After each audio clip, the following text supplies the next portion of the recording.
नमस्कार साथीहरू, तपाईलाई दक्षिण कोरियाको हानोनङमा बच्चाहरूले यसरी पखाला गर्दा उपचार कसरी गर्ने र बच्चाहरूले 2-3 दिनसम्म पखाला गर्यो भने उनीहरूलाई डिहाइड्रेसन हुन सक्छ। त्यो डिहाइड्रेसन हुन नदिनलाई मैले तपाईलाई यो भिडियो मार्फत के गर्ने भनेर देखाउँदैछु। यो बच्चा चाहिँ एकचोटि निको भइसकेर पनि फेरि पखाला लाग्यो र यसरी यो थोङ छ, यो थोङमा चाहिँ यो कार्फ लाइट भन्ने हाल्नुपर्छ।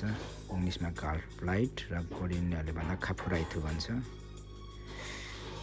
अनि त्यो अर्को थोङ चाहिँ खाथक्थ भन्छ।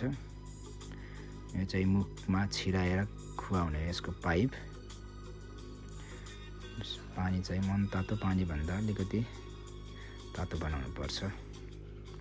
र यो काफ लाइट यो चाहिँ यो फुङ्जी हाल्नुपर्छ। यसरी पानी तताउँदैछु मैले। यत्तिकै पानी तात्ने बेरमा मैले भ्याक्सिन लगाएको मितिहरू हेरेँ।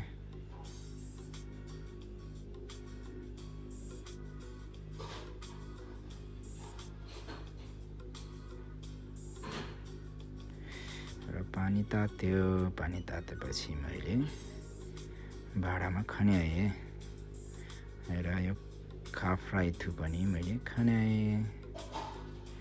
त्यसपछि अब म यो खुवाउनेतिर लागेँ। राम्रोसँग हल्लाएर बच्चालाई यसरी समात्नु पर्छ। पहिला यो बच्चा अलिकति हिँड्न नसकेको भएर अलिक सानो उमेर भएर मैले समात्ने लट्ठी ल्याएन, यत्तिकै समातेँ। र समात्दा चाहिँ बच्चाको टाउको र त्यो डोरी चाहिँ मिलाएर समात्नुपर्छ, नत्र त्यो पाइप छिराउँदा त्यसको नाकमा जान सक्छ।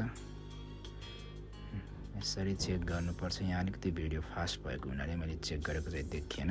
त चेक गर्नुपर्छ एकचोटि कन्फर्म हुने, नाकमा जान्छ कि मुखमा जान्छ भनेर। यसरी छिराउँदा नाकको नलीमा गयो भने हुन्न।